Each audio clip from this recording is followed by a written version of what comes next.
Skip, I'll start with you first. Will this ad work? Stephen A., not only will it probably not work, it probably will cinch the case that Tebow will not get a shot in Jacksonville.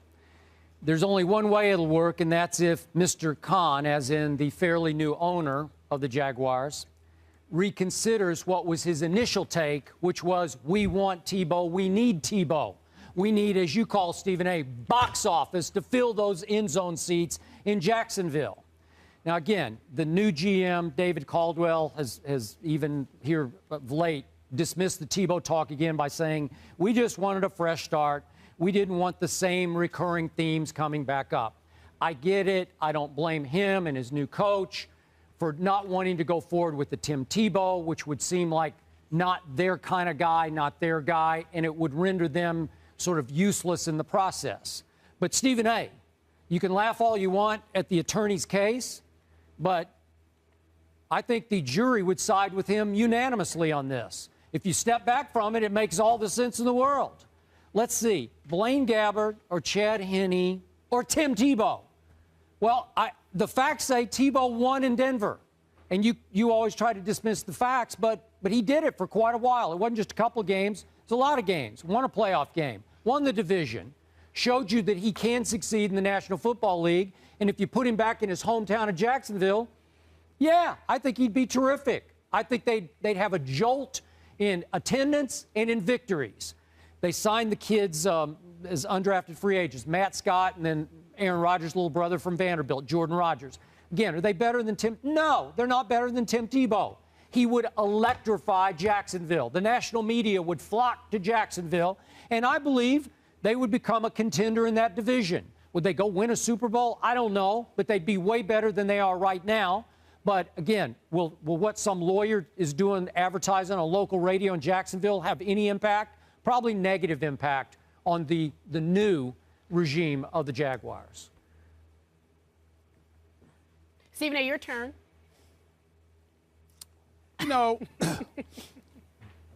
Skip Bayless, I've come to the conclusion, I'm going to make a couple of phone calls to your loved ones and all this stuff, and I'm going to ask them this question. Do you really give a damn about me? Do you care about me at all, Skip? Yes. Because you subject me to, this is, you know it. I don't feel the love, Skip. I don't feel the love. I love Carrie, to too. me, if you had any love for me whatsoever, if you had any love for me whatsoever, we drop this nonsense. That includes you, our boss, Jamie Horowitz. That's right, I'm saying his name on national TV because he loves talking about Tebow, too. Antoine Lewis, let's throw his name out there. Kevin Reeder, let's not forget him. Rochelle, you too, but I won't give you your last name. I'm going to spare you just a little bit. I'm calling everybody out. How about somebody showing some love for me on this show and giving me a break from Tebow? How about that? Because God knows I deserve that much. This is ridiculous. The dude, I don't care what you say about him, about the 7-4 record, the 316 yards passing. I mean, I got the stats memorized, okay? Did it ever occur to Skip Bayless? And who's this lawyer? John Morgan, who, by the way, is a graduate of Florida, by the way. Oh, he's rife with objectivity here, right? Really, a fellow Florida Gator, okay? Let me ask you a question. Did it ever occur to y'all that maybe, just maybe, if y'all just kept quiet about Tebow, you would actually improve his chances of getting an NFL job? Did it ever occur to all of y'all that, you know what, just maybe, if you left the subject of Tebow alone, that David Caldwell's of the world would say, you know what? It might not be such a risk after all. We might not have to worry about our young staff. We might not have to worry about it being a new regime and being influenced overly by public sentiment as opposed to football acumen. Did it ever occur to y'all that just zipping it about Tebow might actually help Tebow get a job?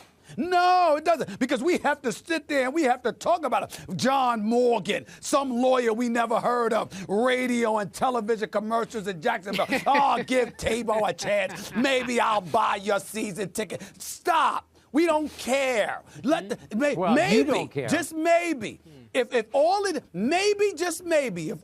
people who claim to love Tebow or believe in Tebow, if you just kept quiet about the man, somebody would actually look at him and say, he might be able to help us. Instead of being focused on, he's too much of a distraction. Just a thought. Just a thought. That's a good thought, Stephen A. Good point. So, no Tebow. So we're supposed to ignore the most influential figure in all of sports, according to a Forbes poll. Yes. Like that's not a legitimate you know topic why? anymore. Do you know? But hold on. Do you know why? Do you know why you have to? You know why you should ignore him? Because we haven't in a year and a half. That's why. It's not like we ain't talk about him and then we're talking about him today. We keep, everybody wants to talk about Tebow. Not everybody. Some people. They'll remain nameless. And then you got the John Morgans of the world. Can't get enough of Tebow. Enough. If you might help him. You actually might help him if you don't talk about him so much. Does John Morgan have a case? Yeah, sure. You got a case, John Morgan. Blaine Gabbert's your quarterback. Okay? The team stinks, and the fans locally would like to have him. Oh, really? Okay, fine. Stephen A., you should what? do some research on John Morgan, see who he is, find out what we can find out about this character. I don't need to find out who he is. I know that he wants Tebow so in I know he wants Tebow in Jacksonville. Yeah. So Stephen what? A., I've seen we you all before. want things we can't have. Sometimes you love grassroots movements in the U.S. of A. Get it done through the people. Speak out. Have a collective voice. In Jacksonville, they're starting to have a collective voice, and they can express their voice at the box office by staying away in droves. And they just may next year, because I don't think that team's going to be very good. And I hope they enjoy Blaine Gabbert next year. And I hope that young Jordan Rodgers gets a chance to play, because I watched a whole bunch of his games at Vanderbilt. I'm not sure he's quite Aaron Rodgers. He might be a bad man, but not a bad man. You know, like Bob. Oh, like sheep, maybe. Like maybe a sheep. Okay. Yeah, just another quarterback. Just like a sheep. Okay. Yeah. Guess what? We'll leave it right there.